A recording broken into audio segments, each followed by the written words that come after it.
Hello everyone, welcome to Edu Garnet. Edu ഗാർനറ്റിന്റെ weekly current affair സെഷനിലേക്ക് എല്ലാവർക്കും സ്വാഗതം. ആദ്യമായിട്ട് നമ്മൾ നോക്കാൻ പോകുന്നത് 2024 പാരാലിമ്പിക്സ് 2024 പാരാലിമ്പിക്സുമായി ബന്ധപ്പെട്ട കാര്യമാണ് ആദ്യം നമ്മൾ ഡിസ്കസ് ചെയ്യാൻ പോകുന്നത്.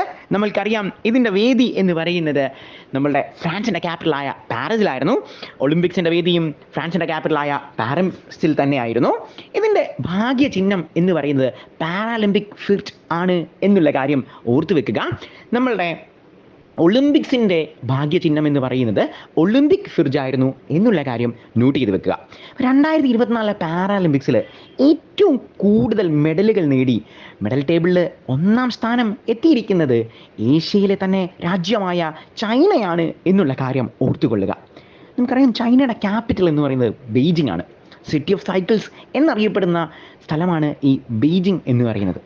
2-ാം സ്ഥാനത്തേക്ക് എത്തിയിരിക്കുന്നത് ബ്രിട്ടനാണ്. ബ്രിട്ടൻ്റെ ക്യാപിറ്റൽ എന്ന് പറയുന്നത് ലണ്ടനാണ്.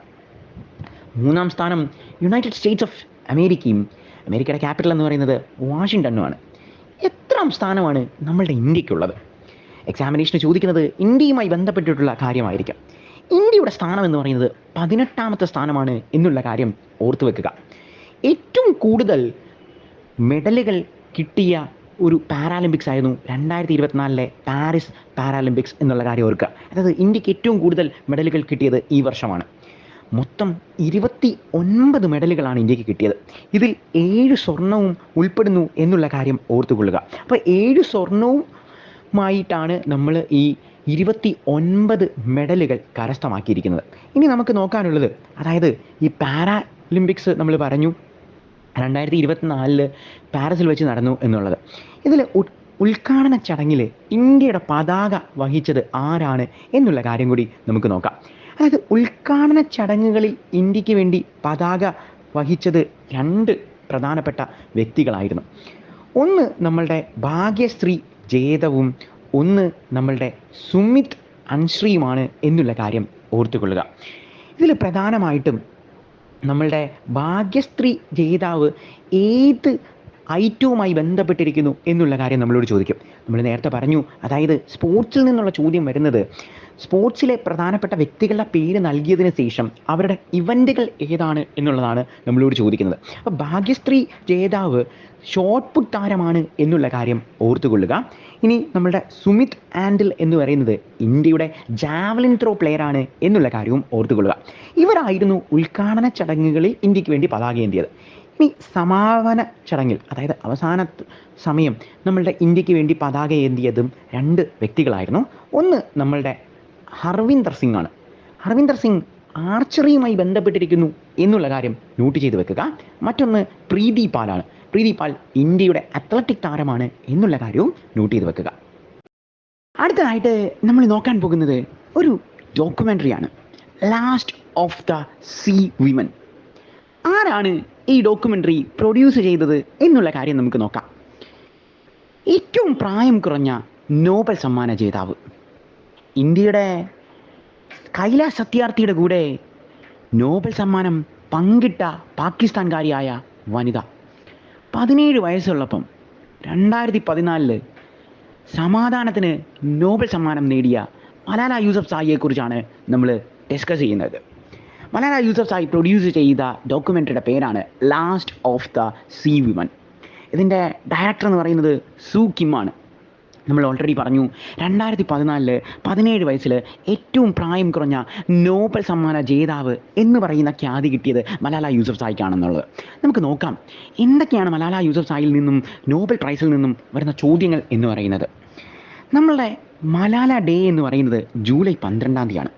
നോബൽ സമ്മാനം സ്ഥിരമായി നമ്മളുടെ എക്സാമിനേഷൻസിന് ചോദിക്കുന്ന ഒരു ചോദ്യമാണ്. അതായത് അവാർഡുകളിൽ നിന്ന് നമുക്ക് ഏറ്റവും പ്രാധാന്യമുള്ള ഒന്നാണ് നോബൽ സമ്മാനങ്ങൾ എന്ന് പറയുന്നത്. 1901 ഡിസംബർ 10-ാം തീയതിയാണ് നമ്മൾ നോബൽ സമ്മാനം കൊടുത്തു തുടങ്ങിയത്. ഇനി ഏതൊക്കെ സബ്ജക്റ്റുകൾക്കാണ് നോബൽ സമ്മാനം കിട്ടുന്നത്, ഏതൊക്കെ സബ്ജക്ട്സിന് കിട്ടാറില്ല എന്നൊക്കെ തന്നിരിക്കുന്ന ഓപ്ഷൻസിൽ നിന്ന് നമ്മളോട് ചോദിക്കാറുണ്ട്. അപ്പം നമുക്ക് നോക്കാം ഏതൊക്കെ സമ്മാനങ്ങൾക്കാണ് നോബൽ സമ്മാനം കൊടുക്കുന്നത് എന്നുള്ള കാര്യം. അതായത് നോബൽ സമ്മാനം കിട്ടുന്ന സബ്ജക്ട്സ് എന്ന് പറയുന്നത് ഒന്ന് നമ്മളുടെ ഫിസിക്സ് ആണ്, മറ്റൊന്ന് കെമിസ്ട്രിയും മറ്റൊന്ന് മെഡിസിനുമാണ് എന്നുള്ള കാര്യം ഓർത്തുകൊള്ളുക. അതുപോലെ തന്നെ നമ്മൾ ലിറ്ററേച്ചറിനും നോബൽ സമ്മാനം കൊടുക്കും, പീസിനും നോബൽ സമ്മാനം കൊടുക്കും, നമ്മളുടെ എക്കണോമിക്സിനും നോബൽ സമ്മാനം കൊടുക്കും എന്നുള്ള കാര്യം ഓർക്കുക. ആൽഫ്രഡ് നോബൽ ഡൈനാമൈറ്റ് കണ്ടുപിടിച്ച ആൽഫ്രഡ് നോബലിൻ്റെ വലിയ പ്രകാരമാണ് ഈ നോബൽ സമ്മാനങ്ങൾ നൽകുന്നത് എന്നുള്ള കാര്യം കൂടി ഓർത്തുകൊള്ളുക. ആയിട്ട് നമ്മൾ ഡിസ്കസ് ചെയ്യാൻ പോകുന്നത് ഈ ആഴ്ചയിലെ പ്രധാനപ്പെട്ട 2 ദിവസങ്ങളാണ്. ഒന്ന് സെപ്റ്റംബർ 5 ഒന്ന് സെപ്റ്റംബർ 15. സെപ്റ്റംബർ 5 പ്രത്യേകത നമുക്കറിയാം, ടീച്ചേഴ്സ് ഡേ ആണ്. ആരുടെ പിറന്നാളാണ് നമ്മൾ ടീച്ചേഴ്സ് ഡേ ആയിട്ട് ആഘോഷിക്കാറുള്ളത്? ഇന്ത്യയുടെ ആദ്യത്തെ വൈസ് പ്രസിഡന്റ്, ഇന്ത്യയിൽ ഒരു ഭരണഘടനാ പദവിയിൽ ഇരുന്ന് ഇന്ത്യയുടെ ഏറ്റവും ഹയസ്റ്റ് സിവിലിയൻ അവാർഡായ ഭാരതരത്നം കിട്ടിയ ആദ്യത്തെ വ്യക്തി നമ്മളുടെ doctor S Radhakrishnan. Doctor S രാധാകൃഷ്ണൻ്റെ പിറന്നാളാണ് നമ്മൾ ടീച്ചേഴ്സ് ഡേ ആയിട്ട് സെപ്റ്റംബർ 5 നമ്മൾ ആഘോഷിക്കുന്നത്. നമ്മൾ പറഞ്ഞു ഇന്ത്യയുടെ ആദ്യത്തെ വൈസ് പ്രസിഡന്റ് ആയിരുന്നു ഡോക്ടർ എസ് രാധാകൃഷ്ണൻ എന്നുള്ളത്. എന്നാൽ ഇന്ത്യയുടെ 2ാമത്തെ പ്രസിഡന്റ് എന്ന് പറയുന്ന പദവിയും നമ്മളുടെ ഡോക്ടർ എസ് രാധാകൃഷ്ണൻ്റെ പേരിലുണ്ട് എന്നുള്ള കാര്യം ഓർത്തുകൊള്ളുക. ഇന്ത്യയിൽ വൈസ് പ്രസിഡന്റ് ആയിരുന്നപ്പോൾ, അതായത് ഇന്ത്യയിൽ സിവിലിയൻ അവാർഡുകളിലെ ഏറ്റവും ഹയസ്റ്റ് സിവിലിയൻ അവാർഡായ ഭാരതരത്നം ഏർപ്പാടാക്കിയത് 1954 അന്നത്തെ പ്രസിഡൻ്റായ ഡോക്ടർ രാജേന്ദ്ര പ്രസാദാണ് ഈ 1954 ഇന്ത്യയിൽ നമ്മൾ ഭാരതരത്നം കൊടുത്തു തുടങ്ങിയത്. ഇത് ആദ്യം നമ്മൾ നൽകിയത് 3 വ്യക്തികൾക്കായിരുന്നു. ഇതിലെ ഒരു വ്യക്തിയായിരുന്നു നമ്മളുടെ ഡോക്ടർ എസ് രാധാകൃഷ്ണൻ. അദ്ദേഹം അന്ന് ഇന്ത്യയുടെ വൈസ് പ്രസിഡൻ്റാണ്. അതുകൊണ്ടാണ് കോൺസ്റ്റിറ്റ്യൂഷണൽ ഓഫീസിലിരുന്ന്, അതായത് ഇന്ത്യയിൽ ഭരണഘടനാ പദവിയിലിരുന്ന് ആദ്യമായി ഭാരതരത്നം കിട്ടിയ വ്യക്തി എന്നുള്ള ചോദ്യത്തിൻ്റെ ഉത്തരമായിട്ട് ഡോക്ടർ എസ് രാധാകൃഷ്ണൻ വന്നിരിക്കുന്നത് എന്നുള്ള കാര്യം ഓർത്തുകൊള്ളുക. മറ്റ് 2 വ്യക്തികൾ എന്ന് പറയുന്നത് ഫിസിക്സിന് നോബൽ സമ്മാനം ലഭിച്ച 1930 ഫിസിക്സിന് നോബൽ സമ്മാനം ലഭിച്ച CV രാമനായിരുന്നു. സ്കാറ്ററിംഗ് ഓഫ് ലൈറ്റ് എന്ന് പറയുന്ന വിഭാഗത്തിലാണ് CV രാമന് ഫിസിക്സിൽ 1930 നോബൽ സമ്മാനം കിട്ടുന്നത്. 1954 രാജ്യം അദ്ദേഹത്തിന് ഭാരതരത്നം നൽകി. മറ്റൊരു വ്യക്തി എന്ന് പറയുന്നത് C രാജഗോപാലാചാരിയാണ്. ആദ്യത്തെ ഇന്ത്യക്കാരനായ ഗവർണർ ജനറൽ ആയിരുന്നു നമ്മളുടെ C രാജഗോപാലാചാരി.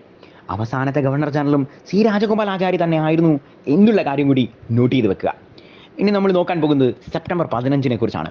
സെപ്റ്റംബർ 15 എന്താണ് സെപ്റ്റംബർ 15 പ്രത്യേകത? എൻജിനീയേഴ്സ് ഡേ എന്ന് നമ്മൾ സെലിബ്രേറ്റ് ചെയ്യുന്ന ഡേ ആണ് സെപ്റ്റംബർ 15. ഇന്ത്യയുടെ ഫാദർ ഓഫ് എൻജിനീയർ എന്നൊക്കെ അറിയപ്പെടുന്ന, അല്ലെങ്കിൽ ഇന്ത്യയിൽ ആദ്യമായി ഒരു എൻജിനീയറായ വിശ്വേശ്വരയ്യയുടെ പിറന്നാളിലാണ് നമ്മൾ ഈ എൻജിനീയേഴ്സ് ഡേ ആഘോഷിക്കുന്നത്. എക്സാമിന് സ്ഥിരമായി ചോദിക്കുന്നത് വിശ്വേശ്വരയ്യ അയൺ ആൻഡ് സ്റ്റീൽ ഇന്ത്യയിൽ ഏത് സ്റ്റേറ്റിലാണ് എന്ന് നമ്മളോട് ചോദിക്കാറുണ്ട്. Visvesvaraya iron and steel plant സ്ഥിതി ചെയ്യുന്നത് കർണാടകയിലാണ് എന്നുള്ള കാര്യം കൂടി നോട്ട് ചെയ്ത് വെക്കുക.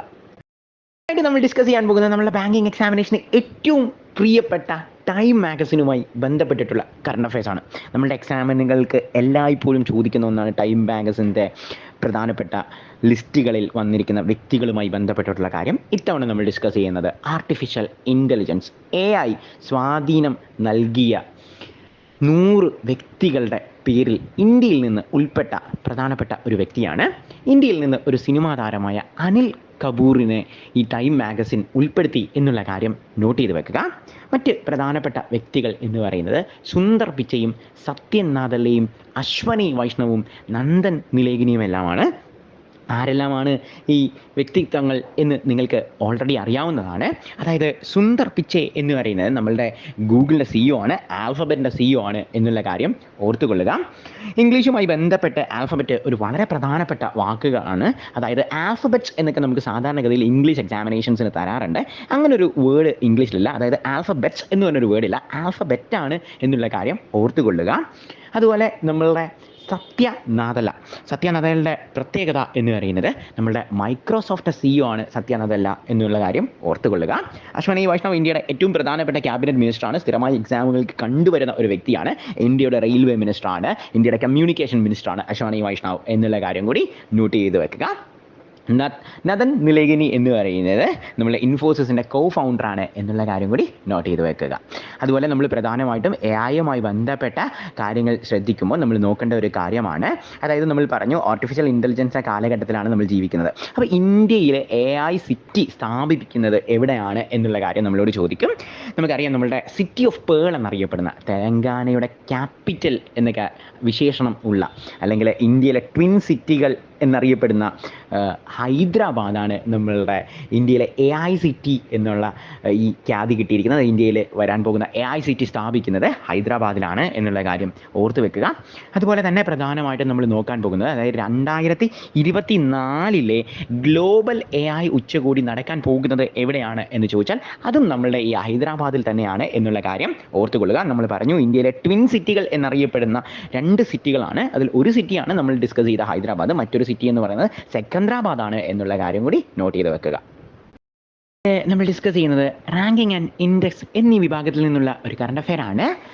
Is of doing business ranking 2022 is of doing business റാങ്കിങ്ങിൽ 1ാം സ്ഥാനത്തെത്തിയിരിക്കുന്നത് നമ്മളുടെ കേരളമാണ് എന്നുള്ള കാര്യം നോട്ട് ചെയ്ത് വെക്കുക.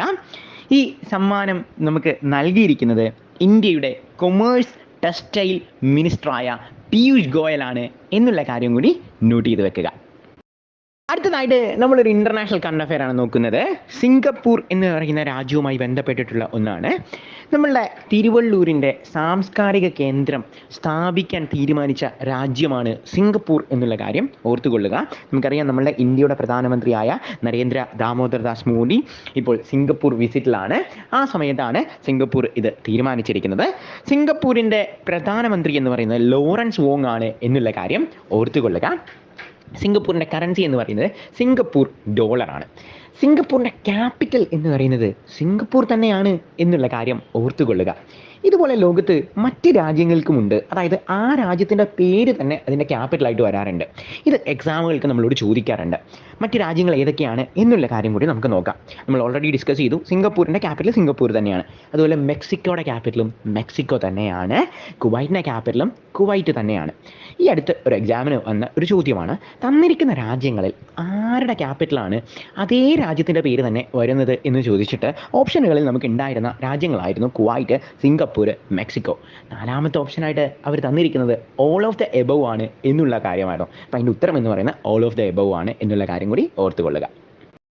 അടുത്തതായിട്ട് നമ്മൾ ഡിസ്കസ് ചെയ്യാൻ പോകുന്നത് ഒരു ബഹിരാകാശ പേടകത്തെക്കുറിച്ചാണ്, സ്റ്റാർ ലൈനർ എന്ന് കേൾക്കുമ്പോൾ തന്നെ നിങ്ങളുടെ മനസ്സിലേക്ക് ഓർമ്മ വന്നത് നമ്മുടെ സുനിത വില്യംസിനെയും വിൽമോറിനെയാണ്. അവർ ബഹിരാകാശ പേടകത്തിൽ കുടുങ്ങിക്കിടക്കുകയാണ്, ഇങ്ങോട്ട് വരാൻ സാധിച്ചിട്ടില്ല എന്നൊക്കെയുള്ള വാർത്തകൾ ഈ മാസങ്ങളിലായി നിറഞ്ഞു നമ്മൾ കേട്ടതാണ്. എന്നാൽ നിലവിലെ സാഹചര്യത്തിലും അവർക്ക് തിരിച്ചെത്താൻ സാധിച്ചില്ല. സ്റ്റാർ ലൈനർ എന്ന് പറയുന്ന അവരുടെ ആ ബഹിരാകാശ വാഹനം മാത്രമാണ് ഭൂമിയിലേക്ക് തിരിച്ചെത്തിയത്. 2024 സെപ്റ്റംബർ 7-ാം തീയതി ഈ ബഹിരാകാശ പേടകം മാത്രം തിരിച്ചെത്തി. എന്നാൽ നമ്മളുടെ സുനിത വില്യംസിനും വിൽമോറിനും തിരിച്ചെത്താൻ സാധിച്ചിട്ടില്ല. 2024 ജൂൺ 5-ാം തീയതിയാണ് ഇവർ ഭൂമിയിൽ നിന്ന് പുറപ്പെട്ടത്. എന്നാൽ യന്ത്ര തകരാർ മൂലം അവർക്ക് ഇങ്ങോട്ട് എത്തിച്ചേരാൻ സാധിച്ചിരുന്നില്ല എന്നുള്ളതാണ് നമ്മളുടെ അമേരിക്കയുടെ സ്പേസ് ഏജൻസിയായ നാസ റിപ്പോർട്ട് ചെയ്യുന്നത്. ആയിട്ട് നമ്മൾ ഡിസ്കസ് ചെയ്യുന്നത് ഒരു ഇൻ്റർനാഷണൽ കറണ്ട് അഫെയർ ആണ്. സോഷ്യൽ മീഡിയ യൂസ് ചെയ്യുന്നതിന് കുട്ടികൾക്ക് കുറഞ്ഞ പ്രായപരിധി നിശ്ചയിച്ച ഒരു രാജ്യത്തെക്കുറിച്ചാണ് നമ്മൾ ഡിസ്കസ് ചെയ്യുന്നത്. നമുക്കറിയാം നമ്മുടെ യുണൈറ്റഡ് നേഷൻസ് അംഗീകരിച്ച 193 അംഗരാജ്യങ്ങളുണ്ട്.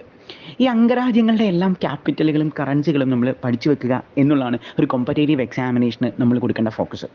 അത് നമുക്ക് ഒരു ബുദ്ധിമുട്ടുള്ളൊരു കാര്യമാണ്. നമ്മൾ ഇംഗ്ലീഷിൽ ഇടി ഉപയോഗിക്കും, പിക്സ് മൈറ്റ് ഫ്ലൈ എന്ന് പറയുന്നത് ഇമ്പോസിബിൾ എന്ന അർത്ഥത്തിൽ നമ്മൾ യൂസ് ചെയ്യുന്ന ഒന്നാണ്. അപ്പം നമ്മൾ എന്താ ചെയ്യേണ്ടതെന്ന് വെച്ച് കഴിഞ്ഞാൽ നമ്മൾ എക്സാം എഴുതാൻ പോകുന്നതിന് മുമ്പ് ന്യൂസ് പേപ്പേഴ്സിൽ വരുന്ന കറണ്ട് അഫെയർസുമായി ബന്ധപ്പെട്ടിട്ടുള്ള ന്യൂസ് പേപ്പേഴ്സ് ബ്രേക്ക് ചെയ്യുന്ന രാജ്യങ്ങളുടെ കറൻസി, അവരുടെ ക്യാപിറ്റൽ, ഇതെല്ലാമാണ് നമ്മൾ ഡിസ്കസ് ചെയ്യുന്നത്. അപ്പോൾ ഇത്തവണ നമ്മൾ നോക്കുന്നത്, അതായത് സാമൂഹ്യ മാധ്യമങ്ങളിൽ സോഷ്യൽ മീഡിയയിൽ കുട്ടികൾക്ക് കുറഞ്ഞ പ്രായപരിധി നിശ്ചയിച്ച രാജ്യമെന്ന് പറയുന്നത് ഓസ്ട്രേലിയയാണ്. നമുക്കറിയാം ഓസ്ട്രേലിയയുടെ പ്രൈം മിനിസ്റ്റർ എന്ന് പറയുന്നത് ആൻ്റണി അൽബനീസ് ആണ്.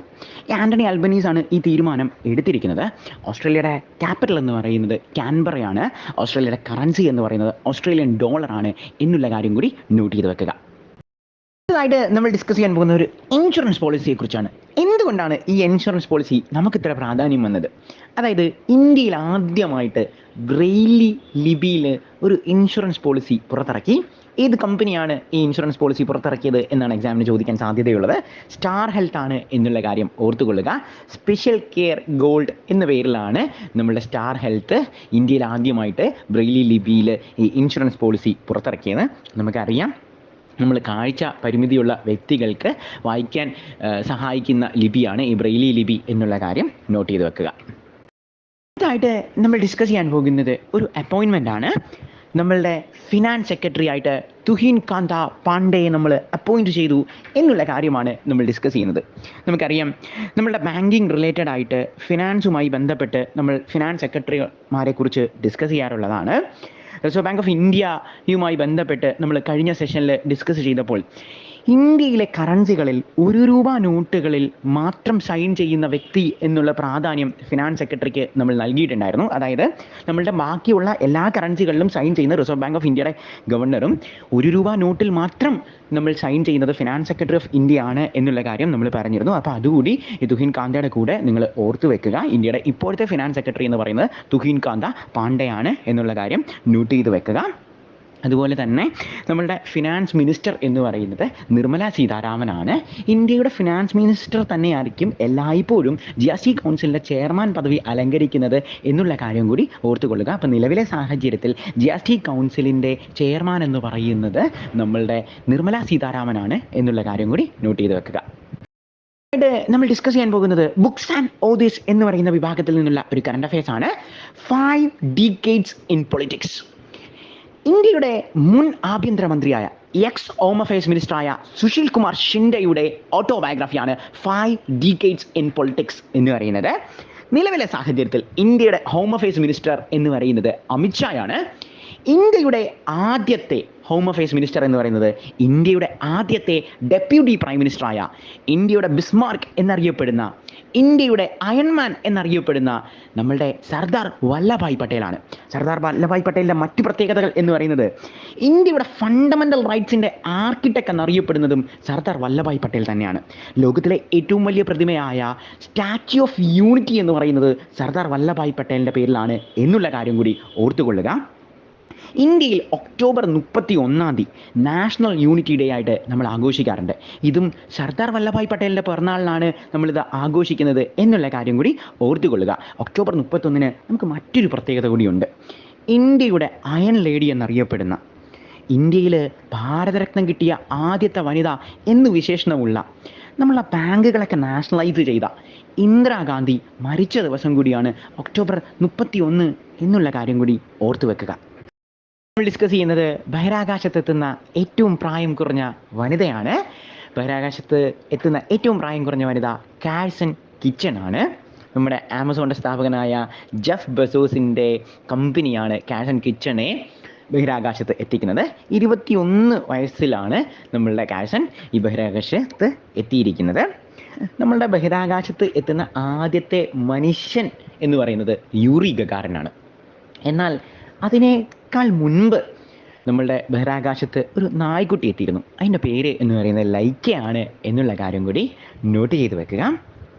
ഇനി നമ്മളുടെ ബഹിരാകാശത്ത് എത്തുന്ന ആദ്യത്തെ വനിത എന്ന് പറയുന്നത് വാലന്റീന തെരസ്കോവയാണ് എന്നുള്ള കാര്യം കൂടി നോട്ട് ചെയ്ത് വെക്കുക. അടുത്തതായിട്ട് നമ്മൾ ഡിസ്കസ് ചെയ്യാൻ പോകുന്നത് ഒരു സ്പോർട്സിലെ അപ്പോയിൻമെൻ്റ് ആണ്. ഏഷ്യൻ ഒളിമ്പിക് കൗൺസിലിൻ്റെ പുതിയ പ്രസിഡൻ്റ് ആകുന്ന വ്യക്തിയാണ് രൺധീർ സിംഗ് എന്നുള്ള കാര്യം നോട്ട് ചെയ്ത് വെക്കുക. രൺധീർ സിംഗിൻ്റെ പ്രത്യേകത, ഏഷ്യൻ ഒളിമ്പിക് കൗൺസിലിലേക്ക് ആദ്യമായിട്ടാണ് ഒരു ഇന്ത്യക്കാരൻ പ്രസിഡന്റ് പദവി അലങ്കരിക്കുന്നത്. അത് നമ്മളുടെ രൺധീർ സിംഗ് ആണ്. ഇനി ഈ സ്പോർട്സിൽ നിന്ന് വരുന്ന ചോദ്യങ്ങളുടെ ഒരു പ്രത്യേകത എന്ന് പറയുന്നത്, ഒരു പേഴ്സണാലിറ്റിയുടെ പേര് നൽകിയതിന് ശേഷം ഇദ്ദേഹം ഏത് കായിക വിനോദവുമായി ബന്ധപ്പെട്ടിരിക്കുന്നു എന്നും ചോദിക്കാറുണ്ട്. രൺധീർ സിംഗ് എന്ന് പറയുന്നത് ഇന്ത്യയുടെ ഷൂട്ടിംഗ് താരമാണ് എന്നുള്ള കാര്യം കൂടി ഓർത്തുകൊള്ളുക. So Randhir Singh is related with shooting എന്നുള്ള കാര്യം നോട്ട് ചെയ്ത് വെക്കുക. അടുത്തതായിട്ട് നമ്മൾ ഡിസ്കസ് ചെയ്യാൻ പോകുന്നത് ഫ്രാൻസിൻ്റെ പുതിയ പ്രധാനമന്ത്രിയെക്കുറിച്ചാണ്. അദ്ദേഹത്തിൻ്റെ പേര് എന്ന് പറയുന്നത് മിഷേൽ ബാർണിയർ. ഫ്രാൻസിൻ്റെ ചരിത്രത്തിൽ, അതായത് ആധുനിക ഫ്രാൻസിൽ ഏറ്റവും പ്രായം കൂടിയ പ്രധാനമന്ത്രിയാണ് നമ്മളുടെ മിഷേൽ ബാർണിയർ. അദ്ദേഹം റീപ്ലേസ് ചെയ്യുന്നത് ഫ്രാൻസിൻ്റെ ചരിത്രത്തിൽ തന്നെ ഏറ്റവും പ്രായം കുറഞ്ഞ യങ്ങസ്റ്റ് പ്രൈം മിനിസ്റ്ററായ ഗബ്രിയേൽ അട്ടലിനെയായിരുന്നു. ഗബ്രിയേൽ അട്ടൽ റെസിഗ്നേഷൻ നൽകിയതിന് ശേഷമാണ് നമ്മളുടെ ഫ്രാൻസിൻ്റെ പ്രസിഡൻ്റായ ഇമ്മാനുവൽ മാക്രോൺ മിഷേൽ ബാർണിയറിനെ ഫ്രാൻസിൻ്റെ പുതിയ പ്രധാനമന്ത്രിയായിട്ട് അപ്പോയിൻറ്റ് ചെയ്തിരിക്കുന്നത്. നമുക്കറിയാം, ഗബ്രിയേൽ അട്ടൽ നമ്മൾ ഓൾറെഡി ഡിസ്കസ് ചെയ്തു, ഫ്രാൻസിൻ്റെ ഏറ്റവും യങ്ങസ്റ്റ് പ്രൈം മിനിസ്റ്റർ ആയിരുന്നു. ഫ്രാൻസിൻ്റെ ഏറ്റവും ആദ്യത്തെ ഗേ പ്രൈം മിനിസ്റ്റർ എന്നറിയപ്പെടുന്നതും ഗബ്രിയേൽ അട്ടൽ തന്നെയായിരുന്നു എന്നുള്ള കാര്യം നോട്ട് ചെയ്ത് വെക്കുക. ഫ്രാൻസിൻ്റെ പ്രസിഡന്റ് ഇമാനുവൽ മാക്രോൺ നമുക്ക് വളരെ പ്രധാനപ്പെട്ട വ്യക്തിയാണ്. അതായത് ഇന്ത്യയുടെ റിപ്പബ്ലിക് ഡേയിൽ നമ്മളുടെ പ്രധാനപ്പെട്ട വിശിഷ്ട അതിഥിയായിരുന്നു ഫ്രാൻസ് പ്രസിഡന്റ് ആയിരുന്ന ഇമാനുവൽ മാക്രോൺ എന്നുള്ള കാര്യം ഓർത്തുകൊള്ളുക. ഫ്രാൻസിൻ്റെ ക്യാപിറ്റൽ എന്നറിയപ്പെടുന്നത് പാരീസ് ആണ് എന്നുള്ള കാര്യം കൂടി നോട്ട് ചെയ്ത് വെക്കുക. അടുത്തതായിട്ട് നമ്മൾ ഡിസ്കസ് ചെയ്യാൻ പോകുന്നത് സ്പോർട്സുമായി ബന്ധപ്പെട്ടിട്ടുള്ള ഒരു കറണ്ട് അഫെയർ ആണ്. സ്പോർട്സിലെ ഫുട്ബോളുമായി ബന്ധപ്പെട്ടിട്ടുള്ള ഒരു കാര്യമാണ് നമ്മൾ നോക്കുന്നത്. നമ്മളുടെ കരിയറിൽ തന്നെ 900 ഗോൾസ് നേടിയ ആദ്യ ഫുട്ബോൾ താരം എന്ന് പറയുന്ന റെക്കോർഡ് നമ്മുടെ പോർച്ചുഗലിൻ്റെ താരമായ ക്രിസ്ത്യാനോ റൊണാൾഡോയ്ക്കാണ് എന്നുള്ള കാര്യം നോട്ട് ചെയ്ത് വെക്കുക.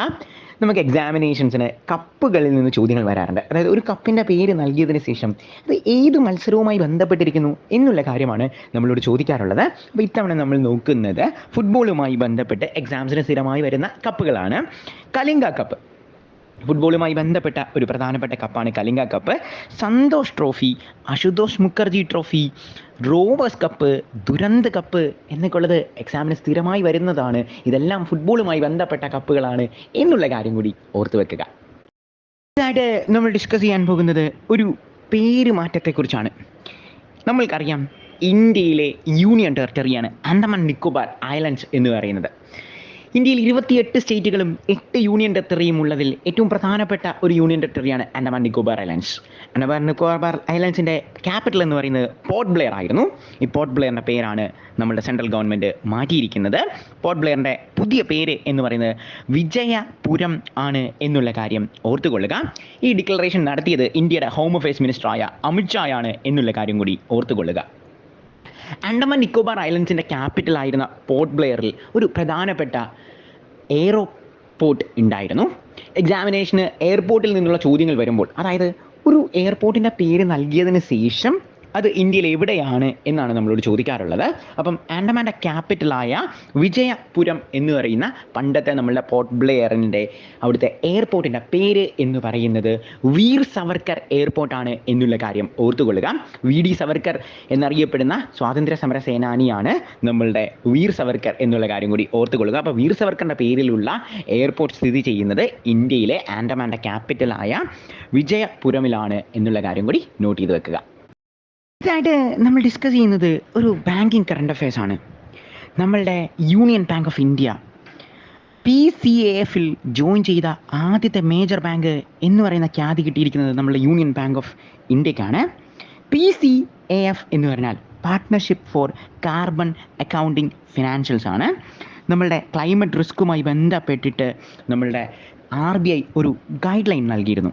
RBIയുടെ ഗൈഡ് ലൈൻ എന്ന് പറയുന്നത് disclosure framework on climate related financial risk 2024 ആണ്.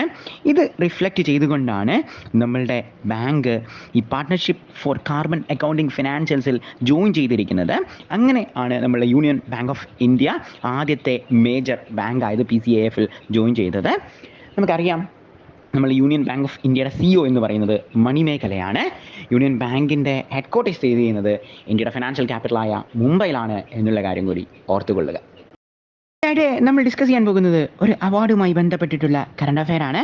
സ്വച്ഛ് വായു സർവേക്ഷൺ അവാർഡ് 2024. നമുക്കറിയാം സെപ്റ്റംബർ 7 എന്ന് പറയുന്നത് international day of clean air for blue skies Swachh Vayu Diwas ആയിട്ട് നമ്മൾ ആചരിക്കുന്ന ഒന്നാണ്. രാജസ്ഥാൻ്റെ ക്യാപിറ്റലായ പിങ്ക് സിറ്റി എന്നൊക്കെ അറിയപ്പെടുന്ന ജയ്പൂരിൽ വെച്ചാണ് ഇത്തവണ നമ്മൾ international day of clean air for blue ആചരിച്ചത്. പ്രധാനമായിട്ടും 2 വ്യക്തിത്വങ്ങൾ അവിടെ ഉണ്ടായിരുന്നു. ഒന്ന് നമ്മളുടെ യൂണിയൻ എൻവയോൺമെൻറ്റ് മിനിസ്റ്റർ ഭൂപേന്ദ്ര യാദവും, ഒന്ന് നമ്മളുടെ രാജസ്ഥാൻ്റെ CM ആയ ഭജൻലാൽ ശർമ്മയുമായിരുന്നു എന്നുള്ള കാര്യം നോട്ട് ചെയ്ത് വെക്കുക. 3 കാറ്റഗറിയിലാണ് ഈ അവാർഡ് നൽകുന്നത്. കാറ്റഗറി 1 എന്ന് പറയുന്നത് 10 ലക്ഷത്തിന് മുകളിൽ ഉള്ള ആളുകളാണ്. സോ കാറ്റഗറി 1 സൂററ്റ്, ജബൽപൂർ, അഗ്രയ്ക്കും. കാറ്റഗറി 2 3 ലക്ഷത്തിനും 10 ലക്ഷത്തിനും ഇടയിലാണ് പോപ്പുലേഷൻ നോക്കുന്നത്. ഫിറോസാബാദിനും അമരാവതിക്കും ജാൻസിക്കുമാണ് കാറ്റഗറി 2-ൽ കിട്ടിയത്. കാറ്റഗറി 3 എന്ന് പറയുന്നത് പോപ്പുലേഷൻ അണ്ടർ 3 lakhs ആണ്, 3 ലക്ഷത്തിൽ കുറവുള്ളതാണ്. റൈബറേലി, നൽഗോണ്ട, നാലാഗ്ര എന്നീ പറയുന്ന 3 സ്ഥലങ്ങൾക്കാണ് ഈ കാറ്റഗറി 3-ൽ കിട്ടിയത് എന്നുള്ള കാര്യം കൂടി നോട്ട് ചെയ്ത് വെക്കുക. ആയിട്ട് നമ്മൾ ഡിസ്കസ് ചെയ്യാൻ പോകുന്നത് ഒരു ഇൻ്റർനാഷണൽ അപ്പോയിൻമെൻ്റ് ആണ്. നമ്മളുടെ ഐസ്ലാൻഡിൻ്റെ അംബാസിഡറായിട്ട് ആർ രവീന്ദ്രയെ നമ്മൾ അപ്പോയിൻറ്റ് ചെയ്തു എന്നുള്ള വാർത്തയാണ് നമ്മൾ നോക്കുന്നത്. നമുക്കറിയാം, നമ്മുടെ എക്സ്റ്റേണൽ അഫയേഴ്സ് മിനിസ്ട്രിയാണ് അംബാസിഡേഴ്സിനെ അപ്പോയിൻറ്റ് ചെയ്യുന്നത്. നമ്മുടെ എക്സ്റ്റേണൽ അഫയേഴ്സ് മിനിസ്റ്റർ എന്ന് പറയുന്നത് എസ് ജയശങ്കറാണ്. ഐസ്ലാൻഡിലെ ക്യാപിറ്റൽ എന്ന് പറയുന്നത് റെയ്ക്ജവിക് ആണ്. ഐസ്ലാൻഡിൻ്റെ കറൻസി എന്ന് പറഞ്ഞാൽ ക്രോണയാണ് എന്നുള്ള കാര്യം കൂടി നോട്ട് ചെയ്ത് വെക്കുക. ായിട്ട് നമ്മൾ ഡിസ്കസ് ചെയ്യുന്നത് ഒരു മരണ വാർത്തയാണ്. Communist party of India marxist CPMൻ്റെ ജനറൽ സെക്രട്ടറിയായ സീതാറാം യെച്ചൂരി അദ്ദേഹത്തിൻ്റെ 72-ാം വയസ്സിൽ മരണപ്പെട്ടു എന്നുള്ള വാർത്തയാണ് നമ്മൾ നോക്കുന്നത്. നമുക്കറിയാം, ഇന്ത്യയിലെ ഒരു നാഷണൽ പാർട്ടിയാണ് communist party of India Marxist എന്നുള്ളത്. ഇന്ത്യയിൽ പൊളിറ്റിക്കൽ പാർട്ടികൾക്ക് നാഷണൽ അംഗീകാരം നൽകുന്നത് ഇന്ത്യയിലെ ഇലക്ഷൻ കമ്മീഷനാണ് എന്നുള്ള കാര്യം കൂടി ഓർത്തു വെക്കുക. ഇതോടുകൂടി ഈ ആഴ്ചയിലെ എഡുകാരൻ്റെ വീക്ക്ലി കറണ്ട് അഫയർ സെഷൻ അവസാനിക്കുന്നു. Thank you.